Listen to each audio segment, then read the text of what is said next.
साथियों नमस्कार, स्वागत है आप सबका teachers academy online coaching institute में। महत्वपूर्ण सूचना लेकर आज उपस्थित हुआ हूं। हो सकता है कि शाम को कुछ अच्छी खबर आप सबको देने के लिए फिर से आऊं। साथियों, आप जानते हैं कि उत्तर प्रदेश में नया शिक्षा सेवा चयन आयोग गठित हो चुका है और उसकी आज पहली बैठक है, प्रथम बैठक है। प्रथम बैठक में क्या क्या निर्णय लिया जाएगा, किन किन बातों पर चर्चा होगी, उसके लिए आप सबका ध्यान आकर्षित करना चाहूंगा। इसके साथ ही आपसे आग्रह करना चाहूंगा कि आप तैयारी शुरू कर दीजिए। अगर आप तैयारी शुरू कर रहे हैं तो टारगेट नौकरी 2024 बैच सभी विषयों के लिए आज से शुरू हो रहा है टीचर्स एकेडमी में। और आज आपको ऑफर का लाभ भी मिल जाएगा। 3 दिन के लिए ऑफर और बढ़ा दिया गया है।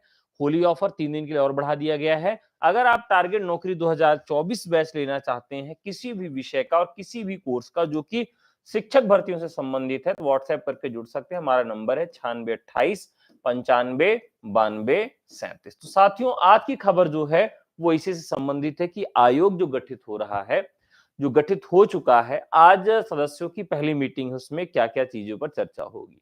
सबसे पहली चर्चा होगी, जैसे जब महिलाओं का विवाह हो जाता है और अपनी सहेलियों से विवाह के बाद वो मिलती हैं, तो किन-किन बातों पे चर्चा करती है कि तुम्हारे पास गहना कितना है, तुम्हारे पास बच्चे कितना है, तुम्हारी सास कैसी, तुम्हारा ससुर कैसा है, तुम्हारे देवर कैसे, कुल मिला के इस तरह से पारिवारिक बात होती है। तो आज की बैठक में भी तीनों आयोगों के जो भी पेंडिंग वर्क्स हैं, जो भी काम रुके हुए हैं, उन कार्यों को लेकर बातचीत होगी। ठीक है? तो एक अच्छा संकेत है कि जो हमारे पुराने काम हैं, उन पर चर्चा होगी। पुराने काम कौन-कौन से हैं, उसकी तरफ आपको मैं ले चलना चाहूँगा। 2021 के लिए 2021 में जो टीजीटी और पीजीटी की वैकेंसी हुई थी, उसमें अभी बहुत सारे पद खाली रह गए हैं। बहुत सारे पद खाली रह गए हैं। उसके लिए पुनः एक बार फिर से लोगों को बुलाया जा सकता है कि भैया आके फिर से ज्वाइन कर लीजिए। कारण यह है कि बहुत सारे लोग दूसरे स्टेट में ज्वाइन कर लिए हैं या कुछ को ऐसा जिला मिला जो ज्वाइन नहीं किए या किसी कारणवश वो छोड़कर दूसरी नौकरी में चले गए। ये बहुत सारे कारण हैं जिन कारणों की वजह से टीजीटी और पीजीटी 2021 में अभी भी कई सीटें ऐसी हैं जो रिक्त हैं और वो भरी नहीं है। तो एक मौका और दिया जा सकता है कि भाई जो सीटें खाली हैं उन सीटों के सापेक्ष आइए और आप पुनः जो है अपने विद्यालय का चयन कर लीजिए। लेकिन बहुत कम संभावना है कि इसके बाद कोई पुनः लिस्ट जारी हो, पुनः वेटिंग लिस्ट क्लियर हो। ठीक है? तो वेटिंग लिस्ट क्लियर करने का काम सबसे पहले किया जा सकता है। दूसरा काम क्या किया जाएगा? जो दूसरा काम है वो अधियाचन का है। ठीक है? क्योंकि अधियाचन आए हुए काफी दिन हो चुका है। वर्तमान में जो चल रहा है, इसका जो अधियाचन है वो पुनः नया अधियाचन मांगा जाएगा कि भाई ऐसा है, टीजीटी पीजीटी के लिए जो नया पद खाली हुआ है, जो लोग रिटायर हुए हैं, उसके लिए अधियाचन भी मांगा जा सकता है। तो सभी प्रबंधकों से ये नया अधियाचन मांगा जा सकता है। ये दूसरा काम है। तीसरा काम क्या है कि जैसे टेट की परीक्षा को लेकर भी बातचीत हो सकती है। टेट की परीक्षा बहुत दिन से नहीं हुई है, तो टेट की परीक्षा की भी एक डेट मिल सकती है। टेट की परीक्षा भी अब यह आयोग ही करवाएगा। चौथा काम जो है, जूनियर एडेड की जो वैकेंसी है, उस पर भी अब निर्णय जो है वह कौन लेगा, वह अब यह नया आयोग लेगा। तो जूनियर एडेड की वैकेंसी के लिए भी इस आयोग में चर्चा हो सकती है, जो कि एक पेंडिंग वर्क है। पांचवा जो महत्वपूर्ण चीज है, यूपी में असिस्टेंट प्रोफेसर की जो वैकेंसी आई है, उसमें भी अधियाचन मांगा जा सकता है कि भाई अब आप बहुत देर हो चुकी है, जो मैनेजमेंट के कॉलेज हैं उनसे पुनः अधियाचन मांगा जा सकता है कि आप लोग अधियाचन दे दीजिए। तो वहां पर भी सीटों का इजाफा हो सकता है। इसके बाद और जो काम किए जाएंगे, तीनों में जितनी भी मुकदमे चल रहे हैं, तीनों आयोग में जो मुकदमे चल रहे हैं, उन मुकदमों की क्या स्थिति है। ठीक है, कई तो अर्हता विवाद को लेकर मुकदमे चल रहे हैं, कई पर्सनल मुकदमे चल रहे हैं, और बहुत सारे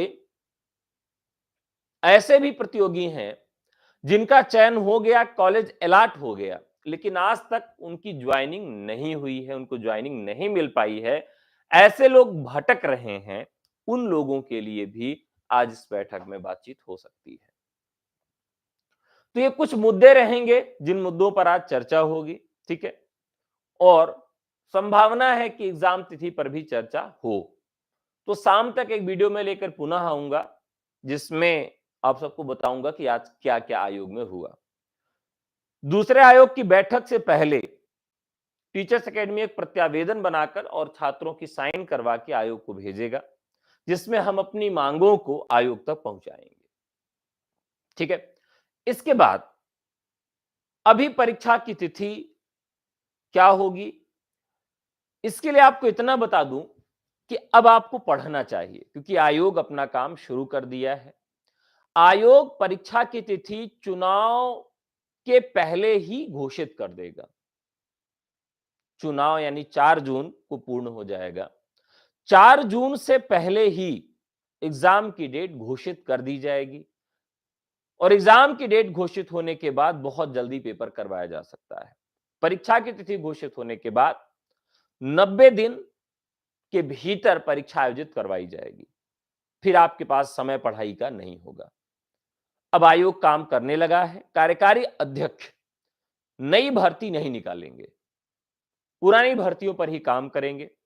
25 दिन का समय दिया गया है नए अध्यक्ष के फॉर्म के लिए, तो उसके लिए फॉर्म भरा जा रहा है और एक नए अध्यक्ष का चयन कर लिया जाएगा। नया अध्यक्ष आएगा, फिर वो निर्णय लेगा कि ये फॉर्म कैंसिल होंगे कि नहीं होंगे, नई विज्ञप्ति आएगी कि नहीं आएगी। कुछ भी नया काम जो है वो नया अध्यक्ष करेगा, पुराने अध्यक्ष जो हैं वो यही सारे पेंडिंग वर्क्स करेंगे और एग्जाम की एक तिथि दे सकते हैं। तो आपको 4 जून से पहले ही एग्जाम की तिथि मिल जाएगी, बस आपको तैयारी करते रहना है। ठीक है, तो एक बार आप सबके कमेंट्स ले लेते हैं, आप सबके कमेंट्स क्या हैं, फिर उसके बाद शाम को मुलाकात होगी आप सबसे एक बृहद चर्चा के साथ कि भाई अब हमारी एक प्रतियोगी के तौर पर हमारी क्या भूमिका रहेगी, हम किस पर चर्चा करेंगे, हमारी प्रायोरिटीज क्या होंगी। ठीक है, तो चलिए आप लोग फटाफट कमेंट कर दीजिए अगर आपकी कोई क्वेरी है, अगर आप कुछ पूछना चाहते हैं, कोई बात करना चाहते हैं तो। चलिए, तो यहां पर एक बार लाइक जरूर कर दीजिए आप सब, प्लीज आप सब लाइक कर देंगे तो मुझे अच्छा लगेगा। तो अगस्त या सितंबर, हाँ पेपर जो है वो आप समझिए कि जुलाई से लेकर सितंबर के बीच में हो सकता है, तो आप इसी को टारगेट रख के पढ़ेंगे। फॉर्म रीओपन होगा, मैंने अभी बताया ना कि ये जो अधियाचन है, असिस्टेंट प्रोफेसर के लिए भी अधियाचन मांगा जाएगा और यूपी टीजीटी पीजीटी के लिए पुनः अधियाचन मांगा जाएगा। 2021 में तो 8 अगस्त को हुआ था, देखिए ईश्वर की कृपा जो भी हो। सर टीजीटी का कब तक हो सकता है? सर सरिता चौधरी मैम अच्छा पढ़ाती हैं। अनामिका जी बहुत बहुत धन्यवाद, मैम पढ़ाती रहेंगी आपको। टेट से सरकार को पैसा मिलेगा, भर्ती देनी नहीं है। हाँ एकदम सही बात है आपकी, लेकिन बहुत दिन से टेट नहीं हुआ है, तो अब गवर्नमेंट का पहला काम यही होगा, इस आयोग का पहला काम यही होगा कि वो टेट का एग्जाम आयोजित करवाए। तो टेट प्राथमिक और जूनियर दोनों का टेट आयोजित होगा। एज फैक्टर 2022 वाले में अभी कोई भी इस तरह से समस्या आप लोगों को नहीं है, आप सब परेशान मत होइए। 2022 वाले में एज के लिए कोई दिक्कत नहीं है। नए नोटिफिकेशन से पहले हम लोग आयोग के अध्यक्ष से मिलकर मुलाकात करके बातचीत कर लेंगे उस नोटिफिकेशन को लेकर कि नोटिफिकेशन सही है या गलत है, और उसके बाद फिर हम सब मुख्यमंत्री को पत्र लिखेंगे और अपनी बात को रखेंगे। तो आप सब बिल्कुल परेशान मत होइए। जो लोग 40 के बाद अगर 40 एज रखी जाती, जो लोग ओवर एज होंगे, उनको कम से कम 4 अटेम्प्ट दिलवाने का प्रयास किया जाएगा कि अगर आप 40 साल उम्र रखते भी हैं, तो 40 की उम्र के बाद जितने भी लोग हैं, उनको कम से कम 4 अटेम्प्ट आप दीजिए, 4 अटेम्प्ट। तो इस तरह से एक अटेम्प्ट वाला हम लोग बात कर लेंगे। तो बहुत परेशान होने की जरूरत नहीं है, ठीक है। नितेश जी 11 बजे का टाइम देकर 12 बजे आएंगे। बहुत बहुत क्षमा प्रार्थी हूं, क्षमा करिएगा। थोड़ा सा 7 या 8 मिनट का विलंब हो गया। टेक्निकल सारी चीजें होती हैं, तो कई बार लैपटॉप ही खोलिए तो अपडेट ले लेता है, और ये बोर्ड खोलिए तो ये भी अपडेट ले लेता है। तो कई बार इस तरह की समस्याएं आ जाती हैं, जिसकी वजह से विलंब हो गया। आइंदा से मैं ध्यान रखूंगा। राहुल सर की क्लास बहुत अच्छी होती है, बहुत बहुत धन्यवाद। उनकी क्लास भी आपको मिलती रहेगी। ईएमआरएस की वैकेंसी कब तक आएगी? ईएमआरएस की वैकेंसी तो भाई चुनाव के बाद ही आएगी, उसके पहले वैकेंसी नहीं आनी, ठीक है। सर बीएससी बीएड किए हैं, वन सब्जेक्ट इंग्लिश से भी किया तो टीजीटी में फॉर्म डाल सकते हैं? देखिए ऐसा है, एकदम से डाल सकते हैं। उसमें होता यह है कि आपका बीएड होना चाहिए और ग्रेजुएशन में संस्कृत, सॉरी ग्रेजुएशन में आपका जो भी विषय है उससे आप फॉर्म भर सकते हैं, तो आप नो डाउट कर सकते हो, उसमें कोई दिक्कत नहीं है, ठीक है। कार्तिक भारती जी नमस्कार, उमाशंकर यादव जी बहुत बहुत धन्यवाद, विपिन कुमार जी, प्रिंसी पांडे जी, लालिमा देवी जी, ज्ञान प्रकाश त्रिपाठी जी, सुनील सिंह जी, जैन सिंह जी, कुलदीप गुप्ता, निधि कुमारी, और लालिमा जी क्या कह रही हैं, एलटी ग्रेड की वैकेंसी कब तक आएगी? एलटी ग्रेड की वैकेंसी तो अब बहुत कम संभावना है। वैसे आयोग चाहे तो निकाल सकता है, लेकिन आयोग के पास फाइल नहीं है, फाइल कार्मिक विभाग में है। अगर गवर्नमेंट चुनाव की प्रायोरिटी को कम करके फाइल अगर आयोग को भेज देती है, तो निश्चित तौर पे आयोग निकाल देगा, क्योंकि यहां पर चुनाव आयोग ने कही रखा है कि आप फॉर्म निकाल सकते हैं, पुरानी वैकेंसीज को क्लियर कर सकते हैं। लेकिन समस्या यह है कि वहां से फाइल आई नहीं है। अगर आयोग के पास फाइल होती तो हम लोग दबाव बनवा के प्रयास करके देख लेते कि वैकेंसी आ जाती। निशु जी नमस्कार, किरण चौरसिया नमस्कार। सर जी शुरुआत में तो था कि आएगी, प्रिंसी जी वही मैं कह रहा हूं कि आएगी तो आना ही है, उसमें कोई डाउट नहीं है। बस यही है कि इस समय जो बॉल है वो किसके पहले में है? गवर्नमेंट के। गवर्नमेंट चुनाव में व्यस्त है, तो अगर वहां से, क्योंकि जितने भी कार्मिक विभाग में सचिवालय के लोग हैं सबको लगभग चुनाव आयोग ने ले लिया है, तो वहां कम लोग हैं काम करने वाले। अगर वहां से फाइल आयोग में आ जाती है अर्ता विवाद वाली, तो निश्चित तौर पे आयोग फॉर्म निकाल देगा, उसमें कोई डाउट नहीं है। सुनील जी क्या पीजीटी का फॉर्म डाल सकते हैं? हाँ आप डाल सकते हैं। आप पूछना क्या चाहते हैं? भूपेंद्र शुक्ला जी नमस्कार, विनोद टीजीटी पीजीटी जी, विनोद कुमार वर्मा जी morning, Awadhesh Maurya ji social science का नोट्स टेक्स्ट सीरीज। देखिए टेस्ट सीरीज हम लोग जो बनाते हैं, पहले से बनाई हुई टेस्ट सीरीज बेकार चली जाती है। वैसे अगर आप निःशुल्क टेस्ट लेना चाहते हैं तो एकलव्य बैच जो आपके लिए निःशुल्क है, जिसमें 10 टेस्ट आपके लिए अपलोड किए गए हैं। बैच का नाम क्या है? एकलव्य बैच है। तो आप हमारा जाइए एकलव्य बैच ज्वाइन कर लीजिए, कोई दिक्कत नहीं है। 10 टेस्ट आपके लिए फ्री ऑफ कास्ट है, उसमें बहुत सारे वीडियोस मिल जाएंगे। लेकिन जो हम लोग टेस्ट सीरीज बनाते हैं वो पेपर से 10 या 15 दिन पहले देते हैं। वो उसमें थोड़ा सा आइडिया हमको ज्यादा होता है कि पेपर किस तरह के लोग बना सकते हैं, कौन पेपर बना सकता है, इस बार पेपर का प्रारूप कैसा रहेगा। तो ये सारी चीजें ध्यान में रखते हुए पेपर से पहले 10-15 दिन जो हम लोग बनाते हैं वो ज्यादा कारगर होता है। प्रोफेसर की कब आएगी? प्रोफेसर में जीडीसी की वैकेंसी तो आ जाएगी, ठीक है। सर बीएड में एमए किया है हमने, तो बताइए क्या हो सकता है? सर जी बीएड और एमए किया है हमने, तो यूपी टेट दोनों पास हैं। तो कार्तिक जी तब तो आप धूमधाम से तैयारी करिए, आप तो योग्य हैं। प्रिंसी जी किसकी फीस जानना चाह रही हैं? तो सर उसकी फीस क्या है? देखिए बहुत सारे कोर्सेज हैं मेरे हिंदी में, आज तक जो कोर्सेज है लगभग 66 तरह के कोर्सेज चल रहे हैं।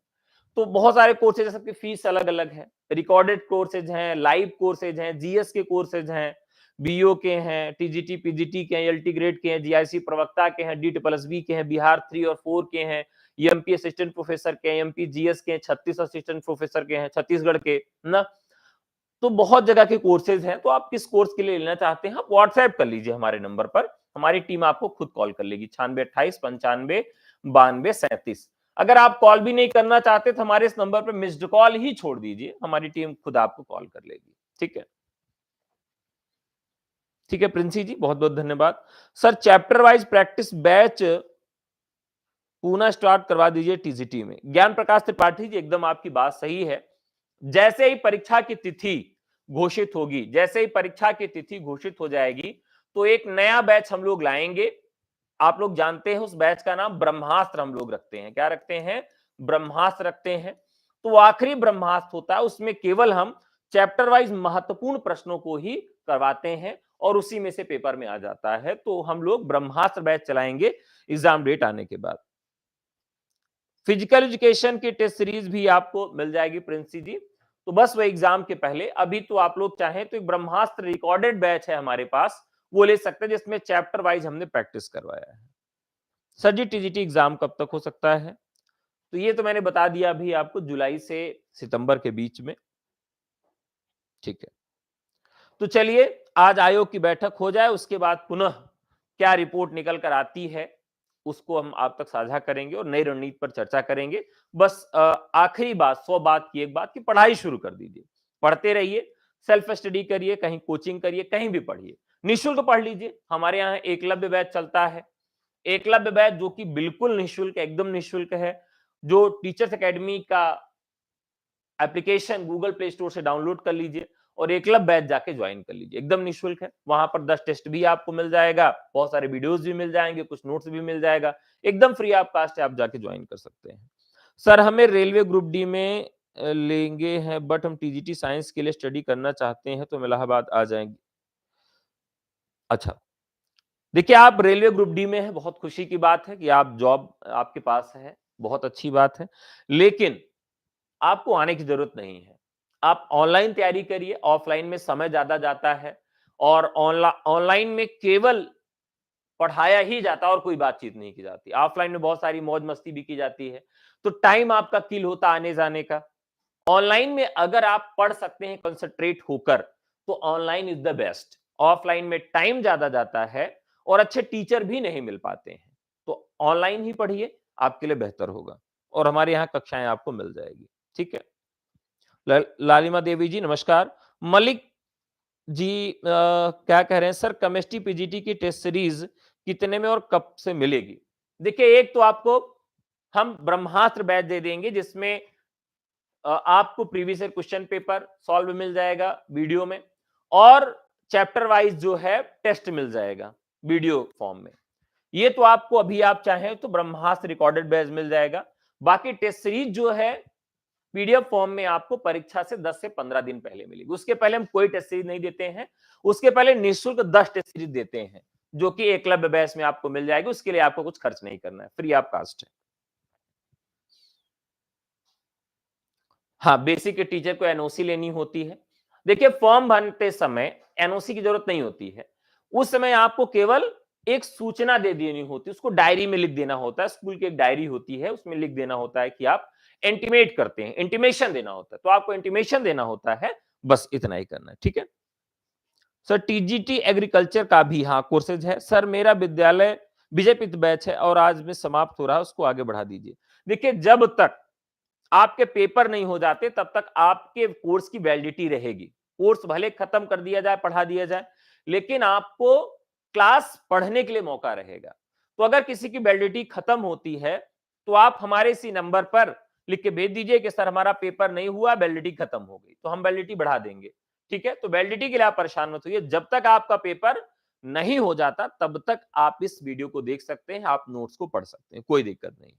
ठीक है, अमरिंदर सर जी बहुत बहुत धन्यवाद आपका। रेखा यादव जी, ठीक है। अच्छा, आप कह रही कि मैंने आपका बैच लिया और क्या अलग से किताब भी पढ़नी पड़ेगी? एकदम सही बात है, बहुत सारे लोग पूछते हैं। देखिए आप अगर किसी टीचर को केवल फॉलो करते हैं तो कुछ चीजें जो है आपको देरी से समझ में आएंगी। ठीक है, कैसे? एक मैं आपको उदाहरण के तौर बताता हूं। मान लीजिए आपके घर वालों ने मुझे रिकमेंड किया, या आपने न्यूज़पेपर में मेरा कहीं नाम पढ़ा, जैसे हम लोगों ने टीचर्स एकेडमी का आप देखा होगा कि कई बार समाचार पत्रों में आता रहता है। तो समाचार अभी बिहार में भी आया था, पटना में आया था, दैनिक जागरण ने छापा था हम लोगों को कि टीचर्स एकेडमी में सबसे ज्यादा चयन दिया, जिसमें अमरीश शुक्ला हिंदी पढ़ाते हैं।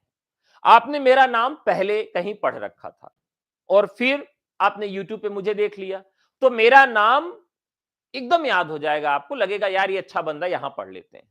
लेकिन पहली बार आपने मुझे यूट्यूब पर देखा, पहली बार सुना, तो हो सकता है उतना विश्वास न बन पाए। वैसे किसी चीज को अगर आप किताब में देखे रहते हैं और उसी चीज को आपको पढ़ा दिया जाता है, तो हमेशा के लिए याद हो जाता है। तो किताब से अगर आप पढ़ते हैं और फिर मुझसे पढ़ते हैं, या मेरे पढ़ाने के बाद किताब को पढ़ते हैं किसी भी विषय में, तो याद होने की संभावना अधिक होती है। आज की सबसे बड़ी समस्या जो है, और ऑनलाइन कोर्सेज जो है वो फेल क्यों है? ठीक है, ऑनलाइन कोर्सेज और ऑफलाइन कोर्सेज की अगर बात करें, तो ऑनलाइन कोर्सेज में सबसे ज्यादा समस्या क्या है? कंसंट्रेशन की। ऑफलाइन कोर्सेज क्यों आगे हैं थोड़े से? देखिए यहां पर लोग लिखते हैं और क्लास में जाके नोट्स बनाते हैं, और ऑनलाइन कोर्सेज के जो छात्र होते हैं वो लिखते नहीं हैं, लिखते नहीं हैं, और ये सोचते हैं कि उनको पीडीएफ मिल जाए, उनको बना बनाया नोट्स मिल जाए, या दूसरे किसी का नोट्स मिल जाए। बस यही एक कारण है जो ऑनलाइन और ऑफलाइन में थोड़ा सा डिफरेंट है। तो मैं आपको यही प्रेफर करूंगा कि ऑनलाइन में भी जो आपको नोट्स बनवाए, ऑनलाइन में भी जिसमें आप नोट्स बना के पढ़ें, वही आपके लिए कारगर होगा। क्योंकि जब आप स्वयं का नोट्स बनाते हैं, और नोट्स बनाने के लिए आपके पास पर्याप्त समय है, ये आपकी खोपड़ी है, आपका मस्तिष्क है। जब आप नोट्स बनाते हैं तो एक साथ 12 तंत्रियां जो हैं वो एक्टिव हो जाती हैं, और 12 तंत्रियां जब एक्टिव हो जाती हैं किसी चीज को लिखते समय, तो वो चीजें आपको याद करने में सहायक होती, यानी आपके दिमाग को लगता है कि जो चीज आप पढ़ रहे हैं, जो चीज आप लिख रहे हैं, वो आपके लिए महत्वपूर्ण है, और वो उसको याद करवाने लगता है, वो उसको याद करने का प्रयास करने लगता है। और जो चीजें आप केवल सुनते हैं, तो इसमें कोई भी तंत्री एक्टिव नहीं होती, केवल कान को आप कहते हैं ना, एक कान से सुनना और दूसरे कान से निकाल देना। तो यही हो जाता है, एक कान से आप सुनते हैं और दूसरे कान से जो पढ़ा हुआ है वो इस तरह से निकल जाता है। तो प्लीज आप सबसे निवेदन है कि इस वैज्ञानिक तकनीक को समझें, और कोई भी चीज लिखने से आपको याद होगी, पढ़ने से याद नहीं होगी, तो लिख कर पढ़िए। 12 तंत्रियां एक साथ काम करने लगती हैं, और आपके मस्तिष्क को लगता है कि ये चीज महत्वपूर्ण है। जितनी भी बार पढ़िए, लिख कर पढ़िए, खूब लिखिए, खूब पढ़िए, और वो हमेशा के लिए याद रहेगा। ठीक है, रेखा जी वीडियो आगे रहेगा, एकदम मत घबराइए। सर आप पढ़ाते तो बहुत अच्छा है, बट एग्जाम ही सही टाइम पे नहीं हो रहे हैं, जिससे स्टूडेंट बीच में ही पढ़ाई छोड़ देते हैं। संध्या बंसल जी, मैं इस बात के लिए लगातार प्रयास करता रहता हूं, लोगों को जगाता रहता हूं कि जागो जागो जागो। यूपी में या पूरे भारत में कोई भी ऐसा आयोग नहीं है जो रेगुलर परीक्षा कराए। बिहार भी देख लीजिए, एक दो बार करवाया, वो भी चुनाव मुद्दा था, 20 साल बाद पेपर कराया। यूपी में भी कभी ऐसा नहीं हुआ। यूपी पीएससी और यूपी पीएससी को छोड़ दीजिए, यूपीएससी और यूपी पीएससी को छोड़ दीजिए, तो कभी रेगुलर एग्जाम नहीं हुए। लेकिन जो रेगुलर पढ़ता है, चयन तो उसी का होता है। अब देखिए 14 लाख लोग हैं, 14 लाख लोग, अगर स्वाभाविक है कि अगर सभी पढ़ते रहेंगे तो किसका चयन होगा और किसका चयन नहीं होगा? 14 लाख लोग अगर इकट्ठा पढ़ते रहेंगे तो बड़ा कंपटीशन बढ़ जाएगा। तो जो लोग पढ़ाई छोड़ देते हैं वो तो अपने आप इस फाइट से दूर हो गए, इस रनिंग से दूर हो गए। अब 14 लाख में महज 50,000 लोग ऐसे हैं जो लगातार पढ़ते रहते, एग्जाम हो या ना हो, और उसी 50,000 लोगों में 5,000 के करीब लोग चयनित हो जाएंगे। तो जिसको नहीं पढ़ना वो ना पढ़े, वो परीक्षा का, एग्जाम का, एडमिट कार्ड का इंतजार करता रहे, उसका चयन नहीं होगा। जो लगातार पढ़ेगा, चाहे सेल्फ स्टडी ही करेगा, चयन तो उसी का होना है। ठीक है, चलिए किरण जी बहुत धन्यवाद, ज्ञान प्रकाश त्रिपाठी जी, संध्या बंसल जी, और रेखा जी, अमेंद्र सर जी, शीतला त्रिपाठी जी, राजकुमार यादव जी, बाकी सभी साथियों को, भाई बहनों को नमस्कार। बाकी महत्वपूर्ण खबर के साथ फिर शाम को उपलब्ध होऊंगा, फिर शाम को मुलाकात होगी आपसे। तब तक पढ़ते रहिए, मस्त रहिए। और एकलव्य बैच फ्री में है तो उसको ज्वाइन कर ही लीजिए। और आज से हम लोग टारगेट नौकरी 2024 बैच स्टार्ट कर रहे हैं, जो कि 2024 में ही खत्म होगा। सब कुछ पढ़ाया जाएगा, सभी विषयों के बैच हैं, डीईटी प्लस बी का भी है, सभी राज्यों के बैच हैं और यूपी के भी बैच हैं। कैसे बैच लेंगे? व्हाट्सएप करके या हमें मिस्ड कॉल करके या हमें फोन करके, कुछ भी कर लीजिए। हमारा नंबर 96 28 95 92 37 है। ठीक है, थैंक यू।